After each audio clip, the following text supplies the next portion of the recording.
Holotropic Breathwork was developed by Stanislav Grof. It's a breathing technique combined with powerful music that brings you to a place in your consciousness where things that are stuck can become unstuck. There's something neurologically changing when you engage in a session of breathwork. You're getting something happening in your brain and your experience. It's that tool that opens a little bit of awareness. It just creates a little more awareness. It opens the eyes a little, like just to see a little wider on the side. It's an invitation to open, to wake yourself up. I'm very curious to try breathwork. Trying to just be open to whatever happens. The virtue of breathwork is that it doesn't require anything from you other than breathing. This is about discovering yourself, not about us being experts and telling you, you're the expert in yourself and you can figure it out. Today felt my body moving in a certain way. It's the coolest thing where you can access a non-ordinary state of consciousness by just breathing. Something I didn't think was possible. Each time I've done it, it's been this increasing sense of clarity. What happened today was just everything seemed like it was okay. I'm gonna be all right. I'm gonna get through this. How could you get into such a profound experience by just breathing? Surely it can't be that straightforward. You come back and you have the circle of support. It simply just makes you feel like you're not alone in the world anymore. What people seem to get is a deeper connection with themselves. To rediscover that and find that is such an incredible gift.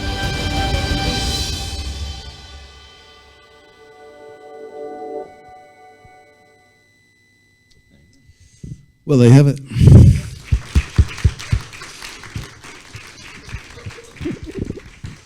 Thanks. So, please check out the movie. Hello. Please check out the film. Thank you for allowing me to be here and coming out, and it's really a pleasure to be here. We had a lot of fun making this film, and what I wanted to do is just so tomorrow at 5 o'clock we actually show the film, but I wanted to chat with you a little about the process. And I know many of you are doing ethnographic work and doing work with folks who are having these amazing experiences. And I wanted to give you any sorts of insights I can about how you could document them, because it is an interesting process of documenting exceptional experience or filming it in general. And so I'd love to save some time to hear any questions people have about that whole process. And if you're working on something, happy to discuss it. But basically, I just wanted to tell you the quick story and talk about a few things that are related to making the film. So first, my wife had been part of a psilocybin study in New York, part of an NYU study after reading Michael Pollan's book, and said, "Oh, I want to try that and see what that's like."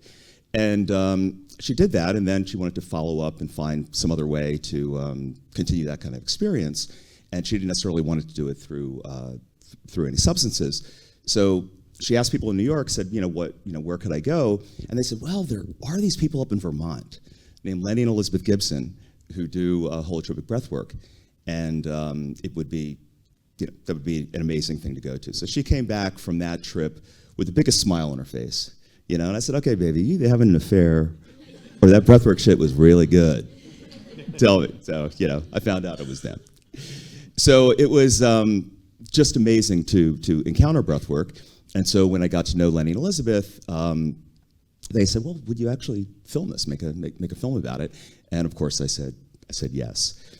The first thing that we did in that process is you have to be very clear just in general about a few things. One is what is your intention? So it's like breathwork or any exceptional experiences, you think about, what is your intention? You think the issue of trust is a big deal as well, and the issue of discovery and how you discover along the way. And those are kind of the three themes I wanted to just sort of briefly chat with you about today. First, as far as your intention is concerned, going to breathwork and being part of that, you're in a really privileged position, or at least you feel that way in so many different ways. Not many people get to experience this experience in front of you, and many of you might have the same kinds of experiences that you go, wow, I wish I could tell other people about this, or I wish they could see what's right in front of me, and to be able to share that with others. And so as a filmmaker, to be able to do that is sort of a privilege. You know, it's a real honor and a privilege to be able to, first of all, represent that, and then have people trust you enough to be able to film it, to be able to represent their reality. So one of the first things that I always say is that you have to recognize that kind of privilege and realize that with that privilege comes a lot of responsibility. And it comes responsibility to be able to make sure that A, you're not doing any harm, that you're not getting in the way of the reality that's happening, but more than that, that you realize that in an exceptional human experience, it's the humans at the center of that. And they're having what's potentially a very transformative experience, sometimes a very traumatic one. But in any case, you don't want to interfere with that process at all. And that's your first mission, or certainly my first mission when I was looking at doing this. So in order to mitigate that in this circumstance, I said, listen, I'd love to film a session, but one of the things that would be really key to do, at least initially, is to have people in the session who've all done breathwork before. Just the first way to sort of get used to it, so it's not anyone having their very, very first experience. Then after we did that, and it really worked quite well, then we were able to say, okay, let's do another breathwork session where there might be other people like philosophers from Exeter who come over and participate, and then that way you get warmed up, and you also have something to show to say, okay, this is what we're trying to do, and you talk to people and you tell them before you ever take out a camera. Very first thing you do, very first thing I do is you meet somebody, you look them in the eye, you talk with them, you get to know what their experience is like, and you let them know where you're coming from, what your intentions are, why you're doing what you're doing. And when people understand why you're doing it, then it becomes a lot easier for people to trust what you're doing. Obviously also, one of the things they said was, we obviously don't want to interfere with anything, and also said to everyone involved that if you don't want to be filmed, I won't film you, and that you have total control over your own footage that we shoot. I'll string it all out, show it to you, send it to everybody, and said, hey, if there's anything you don't like, if you're drooling in some way, or you don't like the way you look, and so we'll cut out, never use that footage. So with that trust comes a relaxation, and there is a parallel to that with breathwork and providing that environment. And then the third thing I wanted to mention is the process of discovery. A lot of times filmmakers, we really love to take credit for shit that we shouldn't take credit for. And one of those things is that you have a grand design for what the film is supposed to be at the very beginning. And I don't know any good filmmaker any good documentary filmmaker who actually knows what it's going to be. And in fact, it's better not to. But you go in with your intention to be able to say, I want to illuminate the beauty that's in front of me. At least that's where I come from. And when you come from a place where there's beauty in everybody, and you want to shine a light on that which is inside them. So that's where I was coming from with the whole thing. But where it goes, how the structure of the film is, and what it actually becomes is part of the process. It's part of the process of discovery. So I've said in the past that it's almost like, I think Michelangelo or somebody said that, there's a sculpture inside of every block of marble, and all you're doing is chipping away at all the crap around it to try to discover it, to try to see it. You don't really create it, it's already there. But your work that you are doing is chipping away everything else to reveal it. And you're trying to create the situation where that could be the case, where what it wants to be will realize itself. And that sounds kind of flaky, but it actually kind of works. And true, and it's also true in fiction films with directing actors, and you don't know what it's going to become. The character, that ends up on screen is going to be a combination of what you wrote or what the writer wrote in a screenplay, and a combination of that and the actor themselves. So it becomes this third thing that no director is going to know exactly what that's going to become, and that's part of the beauty of it, to realize that that's the case, and to embrace that, and to try to stay really clear in your mission to try to find it. So that's sort of just an overall things that I just wanted to share with you. And but on the first topic of exactly how to shoot it, I initially said to Lenny and Elizabeth, I said, well, what I'd like to do is be a fly on the wall. And, probably didn't totally mean I was going to be a fly on the wall. But essentially I was saying I don't want to interfere with what's going on. But the reality is that, of course, you're part of what's going on. You're a guy with a camera there. So part of it is embracing that and getting to know people and becoming part of it, and then seeing where you go from there. So that's a quick overview, but on the sense of how we approached it, I'll turn it over to Elizabeth and Lenny and to Peter to start telling us about that whole process and from their perspective. We could not have found a better guy for this job. I mean, his approach to filming is the way we set up or hope to set up breathwork experiences. Establishing trust and safety with the people who come to our workshops is the most important thing we do. And the way I observed Mustapha approaching his work and interacting with our participants, I could see that he was trying to do the same thing. And he was focusing on bringing out the best in all of us. I never thought I would be in a movie about breathwork. I was a little uncertain as to how it was going to work. So was I. We obviously invited people who were comfortable or reasonably comfortable being filmed, although several of them confessed to me as well that they were nervous. But you had a wonderful way of making us all at ease. So on the morning of the breathwork, I think you called me in the morning and said, we'll just be flies on the wall. There were two directors, Mustapha and his colleague Jethro Waters. So we had these two guys there with these amazing cameras.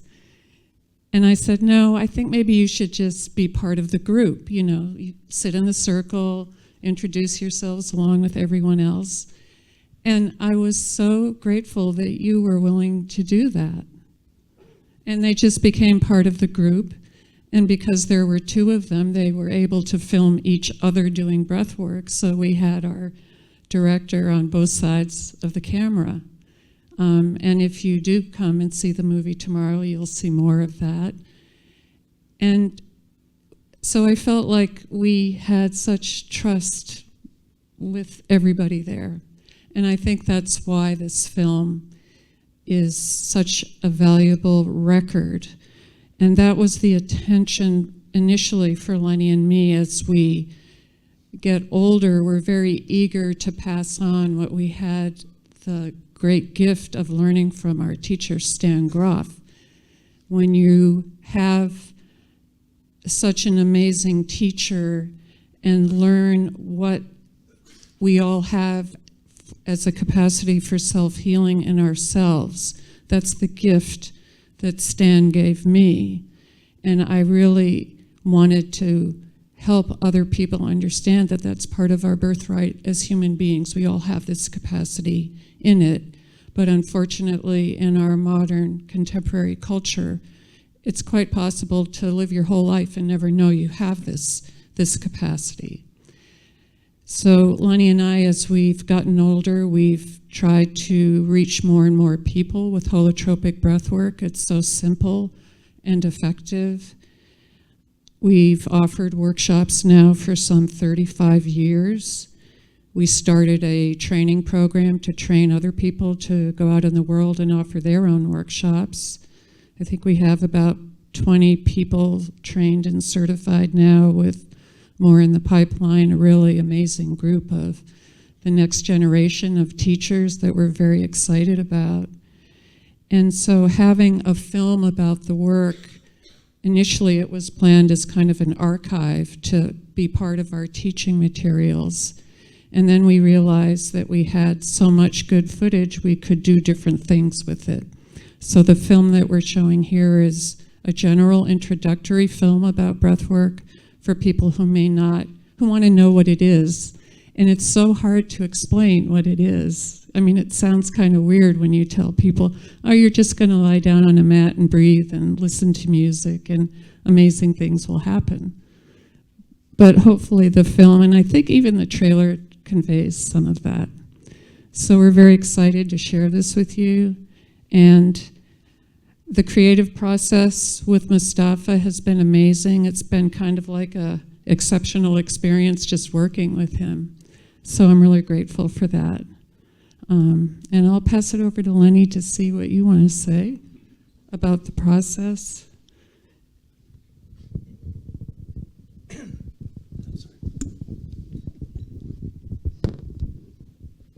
So this process began for me in 1963.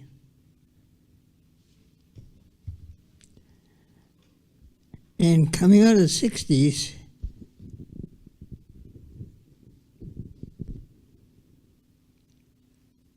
I was a bit confused. But I knew there's something going on.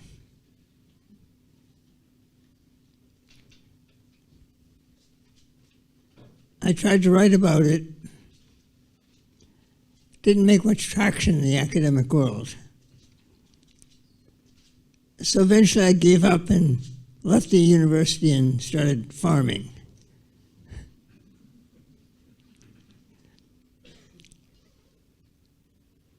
And lo and behold,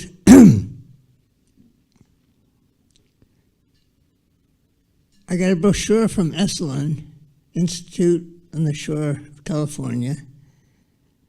And this guy, Stan Groff, was in it. And I had discovered a book they'd written.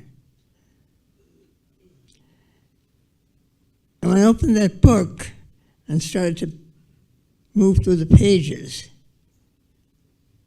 very quickly, it's like on page 11 of The Realms of the Human Unconscious, he described, he was one of the earliest LSD researchers, serendipitously, and it was a sentence that LSD is an unspecific amplifier, not non-specific, but unspecific amplifier of mental processes. And when I saw that sentence, I said, wow, he's got it. Because I'd been reading the literature, and it was not very enlightening. Nobody was saying anything that seemed to me to be meaningful. So I went to Esalen. Couldn't have gone there as a graduate student. It's too expensive. But on a foggy California night, I walked in. I had been teaching philosophy, given up because I was too psychological for the philosophers. So I decided to study psychology, only to discover I was too philosophical for the psychologists. So there I was. So I had turned to farming, because the cows really are sympathetic. They have all kinds of moving experiences. Well, you know, there's not a lot of highly intellectual conversation that goes on in the pasture. But I went, and here was this guy, Stan Groff, talking about Descartes, and he was a psychiatrist. And I felt like I had come home. But I was still working on psychology at that point, conventional psychology. This stuff was too weird. So about 8 years later, when I couldn't write a dissertation because it was too weird,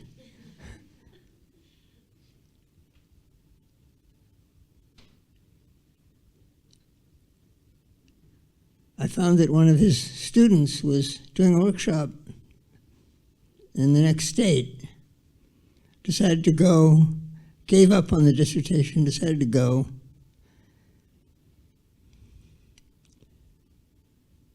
It was, as I remembered, she was doing another workshop a month or two later. There's a guy there with a brochure that said Stan and Jack were coming to a college 2 towns away from me. Had to go.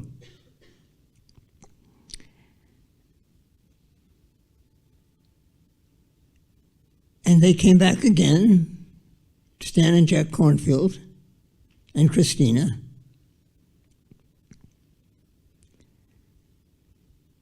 First trip was pretty good. Second trip blew me away. And in the course of those experiences, I found dispelled my last suspicion that the experiences I was having with LSD had something to do with the substance.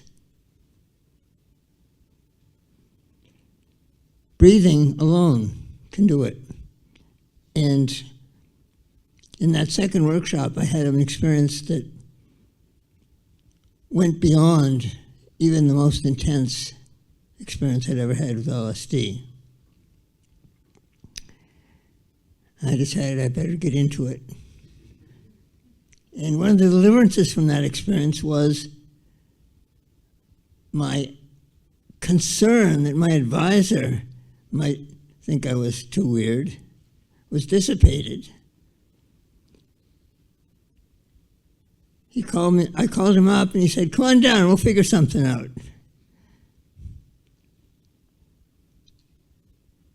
So I got that dissertation done.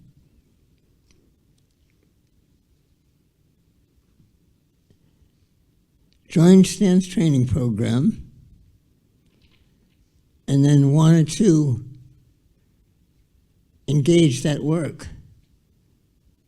So we came back to the farm, invited a few of our friends to come by, found some decent music, which was easier to do in the 60s. And it just, after a while, more and more people kept coming, and they kept saying, "Train us." So we started. And our objective now is to enable as many people to engage this work. Ideally, when I was teaching philosophy, I would have preferred to give each of my students a significant dose of LSD in order that they could begin to get into Plato's mind. But of course, in university, you can't do that because the IRB doesn't favor that sort of thing. But then, when I discovered Stan's work, no IRB is going to say you can't breathe. Asking your students to breathe is too radical. So I think this kind of work can open up the siloed departments of philosophy and psychology and get people started on really thinking. My experience is you can go through university for 5, 6, 7 years, never have to think. So we're doing this stuff, and Ellie shows up. The next time she goes by, she brings this guy with her. And we're talking. And actually, you said something, well, maybe you could make a film about this. Oh, okay. I said, yeah. Cool. And it's been a great trip. But as interesting as the film is in and of itself, my hope is that it will be a recruitment device. So we can show the film and people get some idea of why they might want to go to a workshop.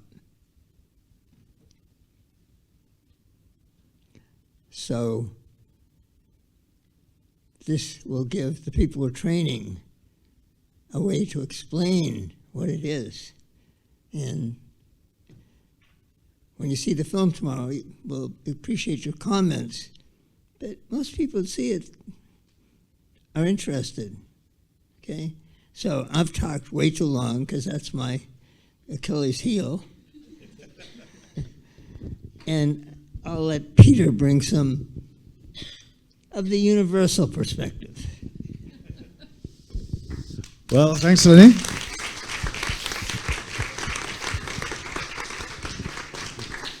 I suppose I'll just give my personal perspective, and then maybe if you have any questions, we can open it up.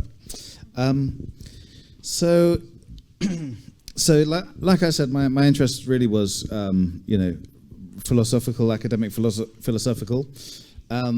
That's why we met. And then, I found out about breathwork through you. Also read Steingroff's number of his books, of course, and, saw his transpersonal philosophy and how it fitted in. But I must admit, at first I was quite skeptical about this proposed method. It's just breathing. That's it. And I thought, okay, well, maybe you get a bit, woozy or something, but it surely can't compare to I don't know, psilocybin or LSD or something like this. But I was interested to find out about it, alternate or exceptional experiences, as we call it. So finally, well, COVID got in the way a bit, didn't it? So I was going to do it earlier, but finally I made it to Vermont, and I tried it, but I didn't. I mean, having heard about it, I was also a little bit scared, because although I thought, okay, it can't be that powerful, I also heard that people were screaming and wailing and crying and so on. So I did tell you, Mustapha, don't film me when I'm under the influence, because I didn't know what would happen, right? But but I think I kept my British cool, somehow it's sort of subconscious. Yeah. Yes, that's right. Anyway, so the experience was this. So it's shocking. In one way, it's shockingly simple, but you do need the infrastructure around it to make it that simple. So, which is more complicated, obviously, right? So, but the essence of it is that you lie down on a mat, comfortable with a blanket, perhaps you have a partner. I had Farzad, professor at New York University. He did flail about when I was his partner. We had to get 4 or 5 men down to hold him, didn't we? Anyway, when it was my turn the next day, and that's how it operates, isn't it, with a partner, day by day. So I lay down, eye mask, got comfortable. The music starts, very important. Lenny was playing it. It starts with drumming, and there's 4 phases of music, more or less, isn't there, I believe? And it's always different. Every single time it's different, so there's not like a CD, one CD.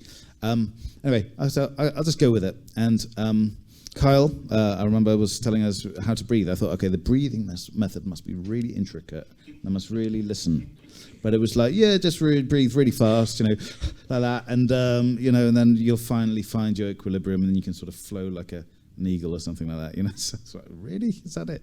Okay, so I went with it, and I thought, okay, I'm just going to be polite and just go with it. But then after 5 minutes, it was quite shocking. I was like, dump, I'm out, and then I was out for 4 hours, and had quite interesting visions and thoughts. I was loosely aware that people around me were screaming and shouting and sort of wailing. Not me, but it's each to their own. Maybe next time I was, and that's a way of. It's an important part of it, isn't it, for many people to let out that energy. And there was lightning approaching. Do you remember that day? There was thunder, a huge cloud, and I was a bit worried about it because there's a tiny aeroplane that gets you out of there, and I didn't think thought I'd be stuck there for months or something. So, anyway, this lightning was in my mind, and I remember one vision near the end, which was incredible and equal to, if not more powerful than acid or whatever, which was that I saw, with eyes with the eye mask, all these sort of lightning streaks coming in to the sides. And then suddenly this big eye, golden eye with blue twirling in the middle. It was very exquisite and beautiful. Lasted about 30 seconds or so. Anyway, and that sold me. And then I realized actually this method is a very powerful method, and it's totally legal, and it's quite astonishing how it works. But that's... And absolutely, the group's part of it. And I should say, we also, after that, you draw it, don't you? You have a mandala, and draw it. Anyway, there's much more to it than that. But I was just quite shocked. And I think breathwork actually could become a very big phenomenon around the world. Most people just don't know about it, do they? Yeah. And this is what this film helps to helps to bring the word out. I mean, one of the things that really struck me about it is that something that both of you said, and that is, we don't know exactly how it works. You know, no one knows, but it doesn't matter. You know, and you know, I've got to say that a little before you, I approach breathwork very skeptically. You know, I always got to go, okay, what's the scam? Who's making money on this? You know, what's the, you know, is this a cult? You know, is this something weird? You know, am I going to have to, you know?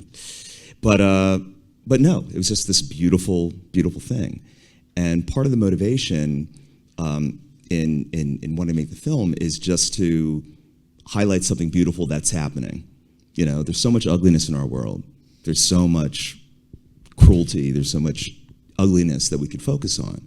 But I think part of our responsibility as media makers is to highlight that which is happening that is beautiful, that is worthwhile. And part of that, I think, that I just wanted to say was that it was part of the group dynamic, because you know, it's something that, at least the way you and Ralph did it, it's not a solo operation. It's you got to be in a group of at least like 20 people or so, and that alone just buoys everybody up, and you collectively get all of their energy as part of it, and that's part of that experience, and that I just thought was so remarkable. And in a time when we need community, as we were always talking about, it's the embodiment of that. Yeah, absolutely. And I was going to say, a lot of people criticize Western psychedelic science at the moment for being individualistic and not working in groups. But here's an example of actually a situation where you sort of need to work in groups, really. Certainly part of it. And can I just pick up on that a bit? I've come to appreciate not just the personal insights that people have as a result of doing this work, and the incredible amount of personal growth that happens, but the community building potential of this work is very important and significant.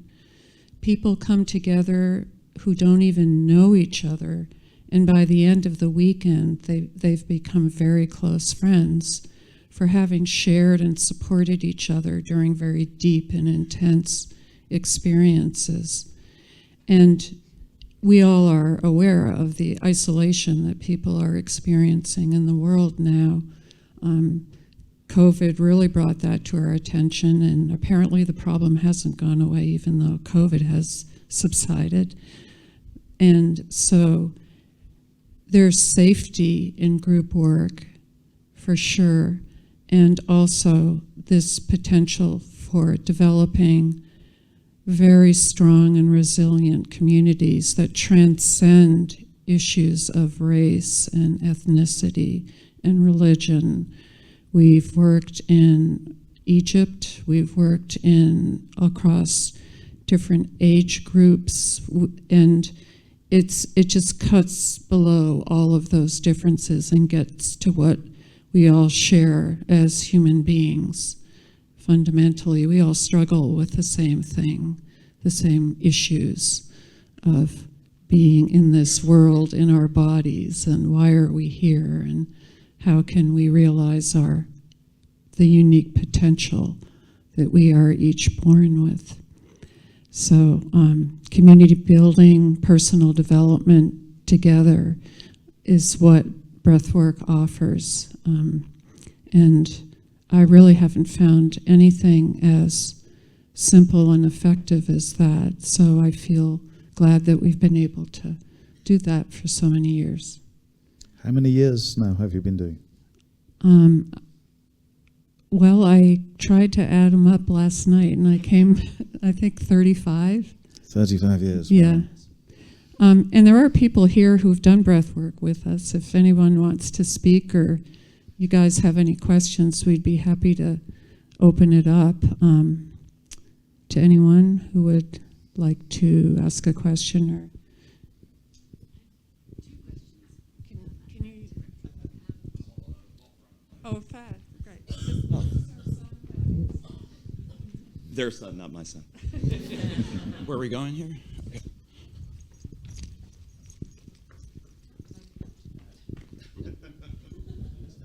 Thank you. Two questions. Firstly, could you talk a little bit about the importance of presence as the sitter? Because I've done breathwork once, and actually I found sitting more powerful and profound than actually doing the breathwork. And then also I'd love to know whether you think taking LSD beforehand, not immediately beforehand, but if you have prior experience of having taken psychedelics, how that influences the visions and the experiences you have.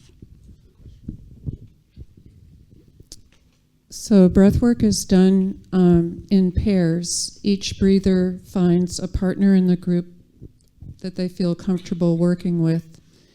And one person of the pair functions as what's called the sitter during the breathwork session and just holds space for their breather.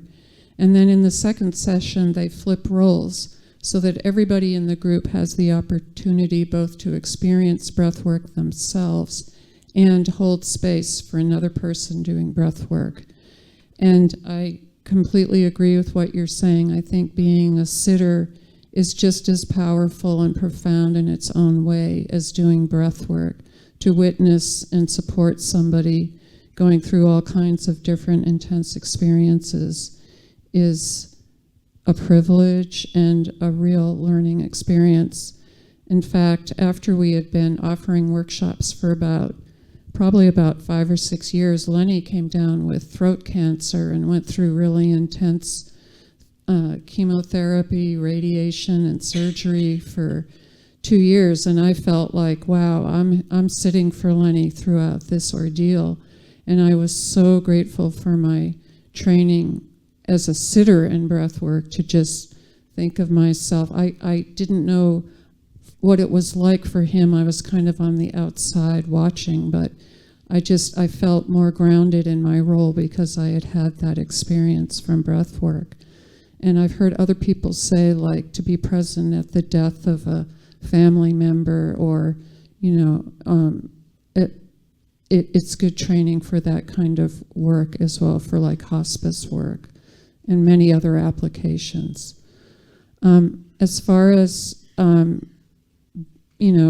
what your question about LSD and breathwork, we recommend that people just do it with their breath. I mean, we don't tell people not to mix it with other modalities, but we think that just to be aware of what you can accomplish on your own without any substances, just using your breath, not that substances don't have their value and use, obviously, but there's something about realizing that the experience totally comes from you, that there's something at a very deep place in you that just emerges just with breath is a very beautiful thing and very simple.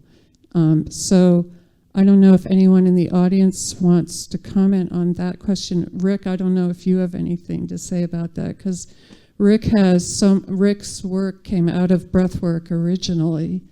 I would love to hear what you might say about that.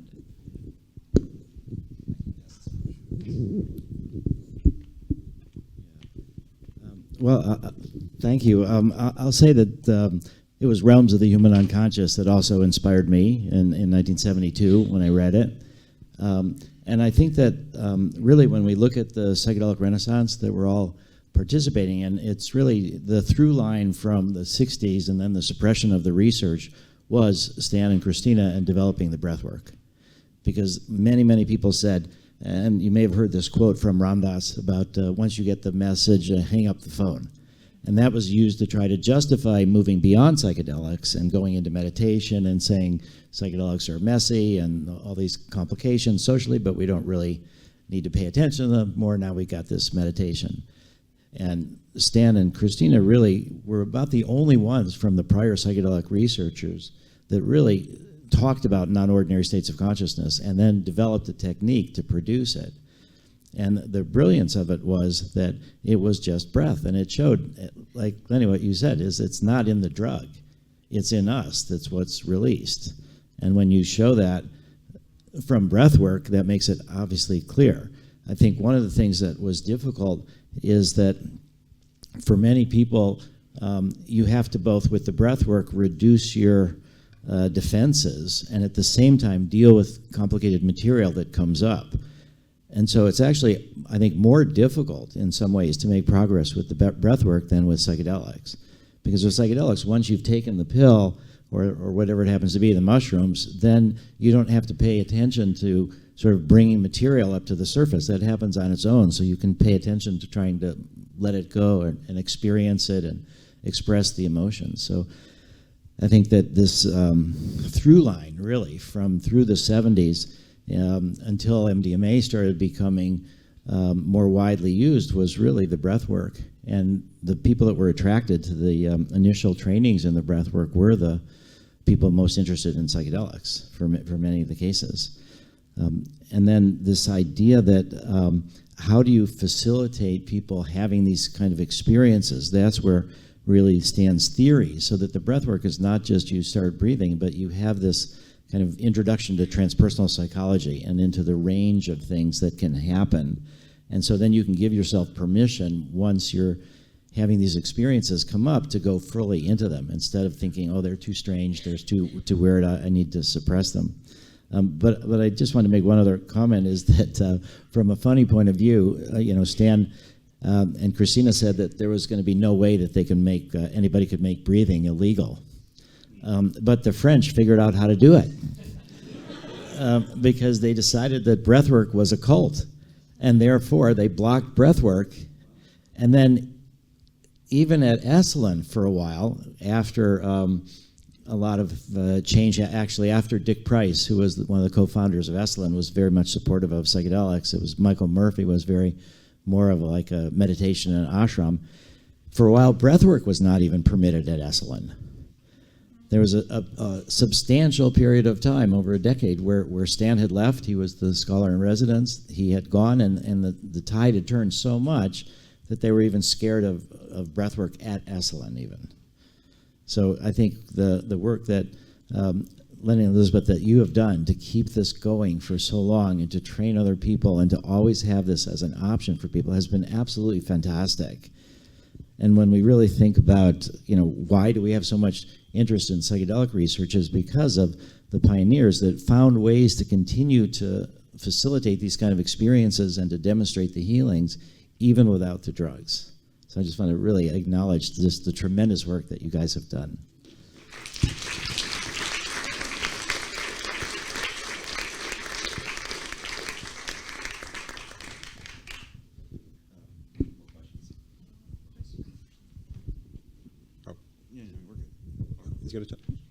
Yeah, I mean, I'm super interested in all this as I'm a filmmaker, and I've recently been getting into breathwork, and yeah, it's like Peter says, it's actually blown me away. I'm sort of been doing this breath holding meditation through the Wim Hof technique, and yeah, getting these incredible visions. When I get about the fourth, fifth round, and I'm going into that space. So sort of two questions really. One is about the breath work, which you said it was really interesting. Rick just saying how it brings, the work to bring stuff up, because, I was doing this consecutively for about 2 weeks, and it kind of got too much. I had to stop, because I wasn't doing it in a community. Maybe that was the thing. I was just been doing it on my own, and I was like, wow, this, it feels like I'm taking DMT every day or something. It's like, it's sort of, I need scaffolding maybe to research them more. So yeah, very, I find it's really amazing. But what, sort of leading on to the next question is, it's very much like an internal subjective state. And as a filmmaker, when I've been filming these exceptional experiences and sort of shamanic things in India or other experiences, and about engaging a project about rites of passage, so I'm really interested in that. And there's obviously the traditional documentary thing of building trust, but just thinking visually about how you go about representing these kind of very internal states, because obviously, like you say, you can see people rolling and screaming and doing these different things and talking before and after, but how do you, that's the challenge, is to sort of how to show what's going on in here, because it's much more than what just wriggling around. Absolutely. And my short answer is you can't. Is that what's going on inside someone's brain or inside their mind or inside their world, you can't fully know and can't fully duplicate, but you could represent it, and you could represent it in in a way that's true to them as much as you can. So that was a lot of the challenge. I mean, you could see the film, you could see how we did it. But more of my intention was to give people a sense of the experience itself, not necessarily the visuals that they're having, but the emotional experience of going through this. So I figured if I told their story well and showed them in process, and then that interwoven with people talking about what that process is before, during, and after, that hopefully it paints that kind of picture. But there is that tendency to say, okay, do I do psychedelic imagery? Do I do animation? And you know, had lots of ideas. We did end up doing a little bit of something, you know, which I'll let you watch the film and see. But after a while, I realized, you know, what is sacred. It's sacred what's going on inside somebody, and so my job is not to necessarily, you know, replicate that, but to sort of just honor it in whatever way I can honor that person. So I know it's kind of a roundabout way to talk about it. But one thing that I'll say related to that, related to the question about sitting, is that once I sort of got the metaphor of, thought about sitting a lot, I realized that that's what the camera should be, and that's what I should be here, and we should just be sitting, you know, and bearing witness to somebody's truth, however that might be. And the way that you think about that is that, you know, when you're sitting, and I think you say this in the film, that, you know, you can't do anything else. You can't make a cup of tea, I think you said, and he's great in the film, by the way. Can't make an email, you know, but you're stuck there, just focusing all of your attention on the well-being of this other person, who you probably never even met before, you know, but that's your job, and you do it. And you don't unfocus on them. You're not looking. There's no phones. There's no anything else. You're literally just focusing on them, on their humanity. And it's fascinating how close you get to them. You know, not that you know any details about their life, but they're being at their most vulnerable at that place as well. And so you're doing everything you can to focus on them, but to support them. And so when that sort of clicked, that as the camera should support them, then it becomes clearer as to where you want to go with it. I don't know if that's a satisfying answer, but yeah, that's all I got. Yeah, that's great. Thank you. My name is Andrea Lötscher. I'm also a filmmaker and social anthropologist, and we were discussing this before, like, how do you do this? How do you film something that is inside of a person that is not really filmable? And before I said you're the fly on the wall, and now as I'm reflecting, I do think it's about the relationship. You have to be part of the whole process. And then people forget that you also have the camera with you. And then it's actually not so important. I do feel, because we were discussing, I once made a film where it was about a psilocybin group ceremony, and I wasn't even allowed to show the faces of the people because they were supposed to stay anonymous. But they had a huge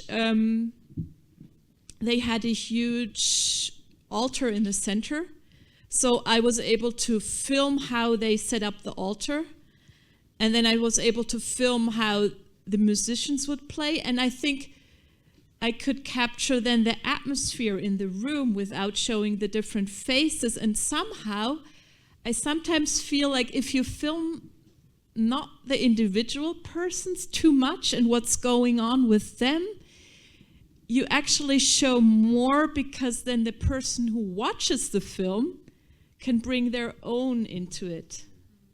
Something like that. And I think that is a very respectful way also to approach people in these very vulnerable states, because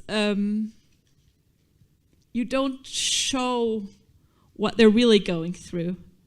This is also with the film Baltic Healing that we showed yesterday. We have this guy who's throughout the film, he's just the person who gets the treatments. We don't really know much about him. But I just also made this decision because I thought, like, it's not about him, it's about the women healers who show what they're doing. And then so he could be everybody who's there. So I think that's also a way to approach this dilemma. So yeah. Hi, thank you. I kind of have 3 questions. I know that's greedy. But my first question to Mustapha is, did you experience the breathwork workshop beforehand? And how did that influence the way you filmed? And then my next question is about integration. What do you think the integrations after the workshops are? Maybe I shouldn't ask the final question. That's enough. Thanks for that question. That's actually a big part of it. So I tried breathwork a couple times before. I filmed it, and the first 2 times, I'd heard people tripping and having kicking around and having this really, really super intense experience. And the first 2 times I tried it, I didn't have those intense experiences. It was very relaxing, it was cool, I enjoyed it in a lot of ways, and I loved the community and everything like that, but I was so jealous of all the people that had these other psychedelic experiences. So I said, okay, that's cool. And I went up for the third, but still on the 3rd time, that's when I was going to go film it. And I wasn't going to be participating in it, I was just going to, just film it. So as we're in a big room, another cameraman and I are there, and we're filming things. And after, it's a 3-hour session or 3.5 hours or so that you're in there. And after a while, about 90 minutes or so, hour and a half, I've kind of got every angle of every person I really want. It's only 20 people, and there's only so many things you could do. And I had another cameraman working as well. So I said, well, let me just sit down for a second and sit down in the room with the camera. So I just sat down with the camera in my lap and just absorbed the vibe of the place. And all of a sudden I started crying, just completely crying. And it had to do with my mother had just passed about a year ago, and I really hadn't felt those feelings. And I said, oh, okay, then maybe it's just I'm going to have a good cry here, and that's what it is. And Elizabeth came over to me and said, maybe you should breathe tomorrow. And I was like, I'm working here. I got to breathe, So, but my other cameraman said, yeah, no, go ahead, man, go. So I went ahead and breathed, and just had the most profound experience of my life on a psychedelic or on one of the most profound experiences I've ever had, and it was when you least expect it, that happens. I tell the story in the film, but basically, I lie down and I didn't really expect anything to happen. I thought I just would cry because that's what happened the other 2 times. And instead, within like 2 minutes, I was like on a rocket ship out in space. I was like, oh shit, what's going on here? So I said, all right, I'll go with it, because to me it felt like lucid dreaming, and that something was just going and going and going, and I knew I could stop it if I wanted, but I wanted to see where it went. And all of a sudden, after a minute or so of being out in space, my mom appears, and then my dad appears, who's also passed away. And I literally have the most cathartic conversation with them. The classic after-death conversation, and saying, sorry for your pain and all these other things that I really wanted to say to my parents and never got to say. And they literally said to me, they said, yeah, that was painful back then, but that pain is gone. It doesn't exist anymore. I said, really? Yeah, it doesn't exist. We're good. My dad was like, yep, we're good. And they're just happy, they're really good. And it was like, I'm just talking to you. Literally, I see them have this long conversation. They say the classic thing, hey, we'll see you soon, but not too soon. Take your time, enjoy your life. And we're good, don't even worry about it. So the biggest gift I have from this whole experience is from, along with meeting you all and doing the film, but even more than that, literally it was a burden that was lifted off my shoulders that I frankly was carrying around since I was a little kid, and it's gone. It was therapy for 15 years, 20 years. Yeah, it never went away. Go up to Vermont for 3 hours, boom, it's gone. So there you have it.